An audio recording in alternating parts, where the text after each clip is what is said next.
دفعہ ایئرپورٹ پہ خاتون نے پوچھا کہ بھئی ہمارے شوہر جو ہیں وہ ایک سال کے لیے ملک سے باہر رہتے ہیں، تو ہمارے لیے یہ تو نیچرل ہے نا، وہ کہتے ہیں ہمیں پھر برائی کے خیالات آنا شروع ہوتے ہیں.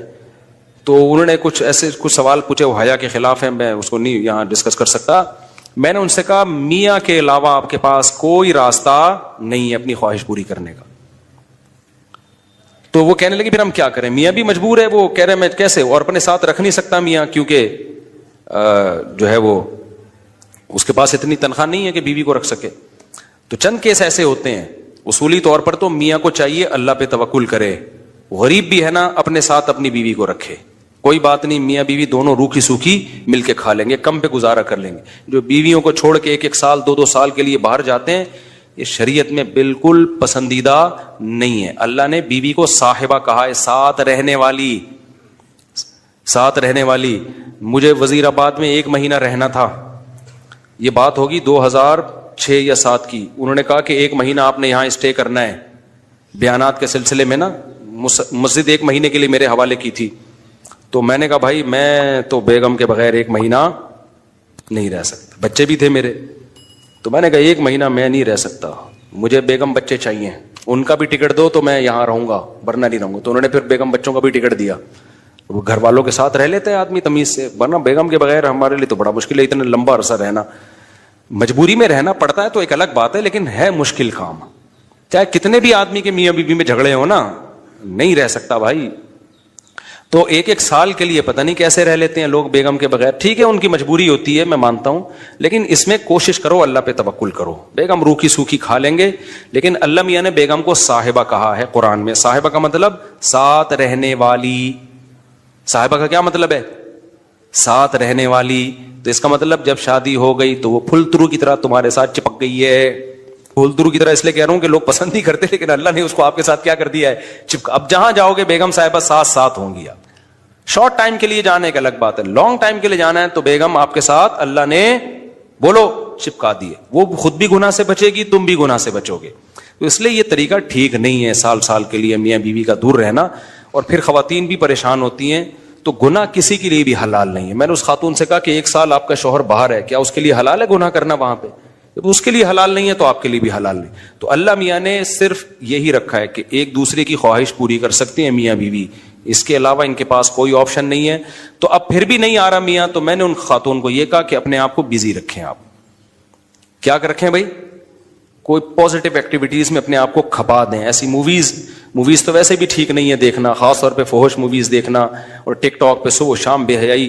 تو جب یہ انسان کی عادت ہے، جب وہ اپنے آپ کو کسی پازیٹیو کام میں لگا دیتا ہے نا، تو چند دن پھر یہ جھٹکے لگیں گے، اس کے بعد انسان نارمل. کئی لوگ ہیں جو 1 سال گھر سے باہر رہتے ہیں، مجبوری میں بیویاں بھی رہتی ہیں، وہ گناہ نہیں کرتے. وجہ کیا ہے کہ وہ سوچتے ہی نہیں نا اس بارے میں، وہ اپنے آپ کو بزی رکھتے ہیں، مصروف رکھتے ہیں. تبلیغی جماعت میں سال کے لیے لوگ جاتے ہیں. میں تو اس کو صحیح نہیں سمجھتا بیگم کو، جوان بیوی کو چھوڑ کر جاؤ آپ. لیکن بہرحال جو جاتے ہیں تو وہ گناہ تھوڑی کرتے ہیں، بچے رہتے ہیں، کیونکہ وہ ایک خاص ترتیب میں اپنے آپ کو جوڑ چکے ہوتے ہیں. بہرحال یہ نہیں ہے اس کو. تبلیغی جماعت میں سال کے لیے جا رہے ہو، اگر شادی شدہ ہو بیگم کو بھی لے کے جاؤ ساتھ میں.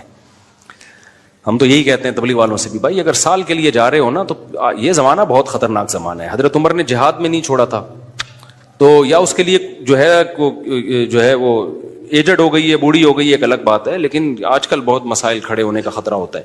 لوگ کہتے ہیں نہیں فلاں سال کے لیے گیا کوئی مسئلہ نہیں ہوا. بھائی مسئلہ ہونے پر حکم کا مدار نہیں ہے، فتنے پر حکم کا مدار ہے، خوف پر. بے پردگی جب ہوتی ہے تو لازمی زنا نہیں ہوتا، لیکن زنا کا خطرہ ہوتا ہے. تو خطرے کی بیس پہ شریعت نے عورت کو پردے کا حکم دیا ہے. سمجھ رہے ہو؟ تو آپ اپنی بیگم کو 1 سال کے لیے، جوان بیوی ہے، اس کو چھوڑ کے چلے گئے تو ضروری نہیں کہ وہ برائی میں لگے، لیکن برائی کا خطرہ ہے نا. تو خطروں کی بیس پہ احکام دیے ہیں شریعت نے. برائی کا یقین ہو پھر تو بالکل ہی حرام ہے. تو خطرے کی بیس ہے، خطرہ اس بات کا. اس لیے اتنا لمبا بیگم کو چھوڑ کے جانا ٹھیک. اور میں آپ سے بتاتا ہوں، دیکھو جس کو بیوی کے حقوق دینے ہو نا، اپنی بیٹی کو سامنے رکھ کے سوچ لے. آپ یہ چاہتے ہو کہ آپ کی بچی کی شادی ہو اور داماد اس کو 1 سال کے لیے چھوڑ کے چلا جائے، تو آپ اپنی بیٹی کے لیے پسند کرو گے اس بات کو؟ تو جو اپنے کے لیے پسند نہیں کر رہے، دوسروں کی بیٹیوں کے لیے کیوں پسند کر رہے ہو اس بات کو؟ بھائی یہ تو غلط ہے نا. تو اس لیے یہ اچھے لوگوں کی علامت نہیں ہے. ہاں تبلیغ میں اللہ کے لیے قربانی دے رہے ہوتے ہیں، لیکن بیگم کو بھی لے جاؤ یار.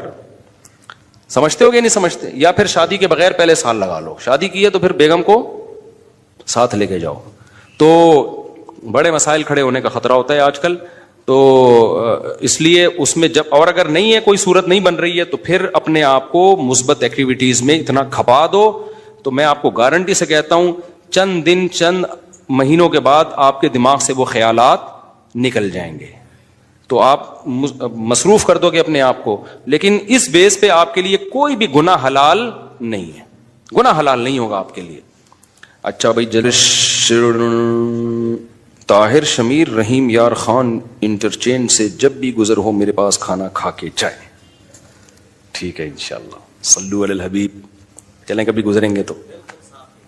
لیکن وہی ہے, کسی سے ملاقات نہیں کروانی, سیدھا کھانا رکھ دینا ہے, اصرار نہیں کرنا, ہماری مرضی کھانا کھائیں نہیں کھائیں, نکل لیے پھر ٹھیک ہے. ایسی دعوت ہمیں بہت اچھی لگتی ہے. دیکھو مجھے وہ مہمان اچھا لگتا ہے جو بے تکلف ہو. آپ سمجھتے ہو نا میری اس پوری تقریر سے کہ میں لوگوں سے ملنا نہیں چاہتا, ایسا نہیں ہے. بے تکلف آدمی مجھے پسند ہے. میرے پاس 3 دن بھی لوگ ٹھہر کے جاتے ہیں جو میرے رشتے دار نہیں ہیں, لیکن یہ وہ لوگ ہیں.